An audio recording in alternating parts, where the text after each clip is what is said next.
இன்றைக்கு இருக்கக்கூடிய தினத்தந்தி பத்திரிகையில யூபிஎஸ்சி எக்ஸாமுக்காக வந்த இது வருது, பக்கம் போட்டிருக்காங்க. பல கேள்விகள் வருது. சும்மா எடுத்து வாசிக்கிறேன். தெரியாத கேள்விகள் எவ்வளவு இருக்குன்னு பாக்குறேன். ஒவ்வொரு முறையும் என்னை நானே புதுப்பித்துக் கொள்கிறேன்.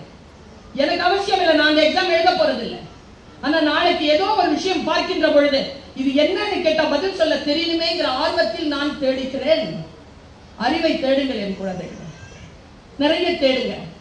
அந்த தேடுதலால் வரக்கூடிய மிகப்பெரிய ஒரு பரிசு உங்கள் காலடிக்கு வரும். மந்திர சொல்லை ஒன்று சொல்லிவிட்டு போகிறேன்.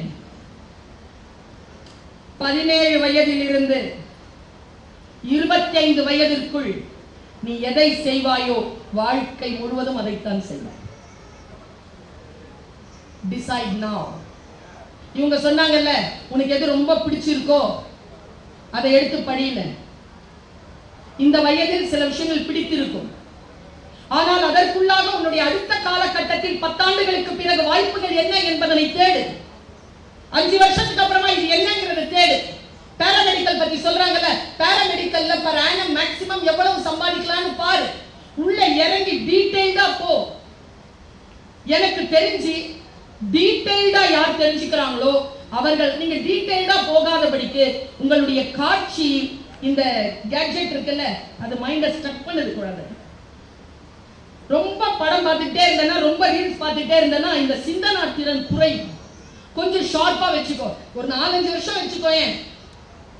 இன்னொரு விஷயம், இந்த வயசுல லவ் மேட்டர்ல சிக்கிக்காது. அத்தியா ஒருத்த குரல் கொடுக்குறான், பாதிக்கப்பட்டவன், முடியல அவனால. அமைச்சர் வீட்டில் இருக்கக்கூடிய மேடை, பேராசிரியர் பேசிக் கொண்டிருக்கிற மேடை இன்னும் கூட வந்துருச்சு பாருங்க அவனுக்கு. நான் ஒண்ணு சொல்றேன், இப்ப தேடாத, அது வரும். ஒரு இப்ப இருக்கிற உன் ஏஜுக்கு பார்த்தா ஒரு 10 வருஷம் அமைதியா கும்முடு ஒண்ணு வரும். வந்தா போவாது, கூடவே இருக்கும். உனக்கு தெரியணுமா கூடவே இருக்கும் போவே போவாதுன்னு? இப்ப சொல்றேன் பாரு, என்ன அமைச்சர் வருது, வந்துட்டா போவாது, கூடவே இருக்கும். சாகுற வரைக்கும் கூட இருக்கிற ஒண்ணு 10 வருஷத்துல வந்து தொலைய போதில்ல. இப்ப ஏன் அதுக்கெல்லாம் தேடி அலையிற? படி, நிறைய விஷயங்களை சம்பாதி, தெரிஞ்சுக்கோ, தகவல்களை தெரிந்து கொள். தகவல்கள் உனக்கு சரியாக இருக்கிறதா என்று பார். தக்கது வாழும், தகாதது வீழும். உன்னை தகுதிப்படுத்திக் கொள்.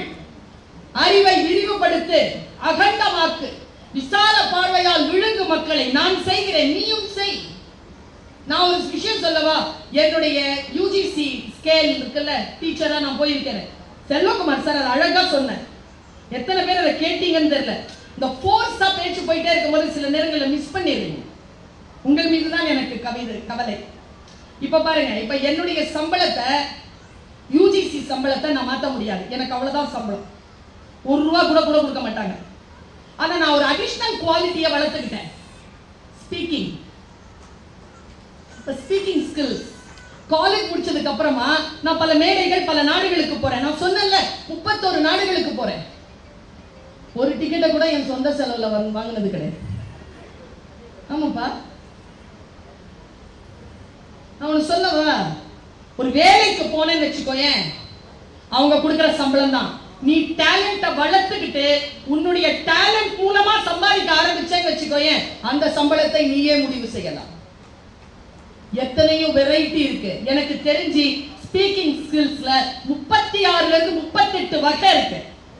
ஒரு மணி நேரத்திற்கு 35 லட்சம் இந்திய ரூபாய் வாங்குகின்ற பேச்சாளர்களை எனக்கு தெரியும். அமெரிக்காவில் இருக்கிறார்கள். ஒரு சின்ன ஒரு கார்ப்பரேட் கம்பெனில 3 நாள் கிளாஸ் எடுத்து 12 lakhs பில் போடுற ஸ்பீக்கர்ஸ் எனக்கு தெரியும். Corporate speakers. Speaking is a skill. எழுதுறீங்கல்ல, எழுதுறது ஒரு ஸ்கில். கோடிக்கணக்கான பணத்தை சம்பாதிக்கின்றவர்கள் எழுத்தாளர்களாக இருக்கிறார்கள். ஆனால் அவர்களுக்கு தெரிய வேண்டும் அதை சம்பாதிக்கிறது. நான் சொல்றது ஃபிக்ஷன் எழுதுறவங்கள இல்ல, காப்பிரைட்ஸ் எழுதுறாங்கல்ல. தொட்டு தொடரும் ஒரு பட்டு பாரம்பரியம். போய் பாரு, தில்லி எவ்வளவு போட்டிருக்காங்க. பால் மேலும் பால். You cannot eat just one. கரை நல்லது. கேட்டுப்பார். 35 லட்சம், 40 லட்சம், 14 லட்சம், 20 லட்சம் பில்லு. சம்பாதிக்கிறதுக்கு எவ்வளவோ வழி இருக்கு. ஆனால் என் குழந்தைகளே, நான் உங்களுக்கு சொல்லுவது, உங்களை முதலில் தகுதிப்படுத்திக் கொண்டு கடலுக்குள்ள போ. இப்ப நீ கப்பல், கரையில் நிறுத்தப்பட்டிருக்கும் கப்பல், நல்லா எக்யூப் ஆயிடும். என்ன வசதிகள் தருகிறார்களோ, நடு கடலை சந்திக்கின்ற பொழுது உனக்கு எந்த உதவியும் கிடைக்காது.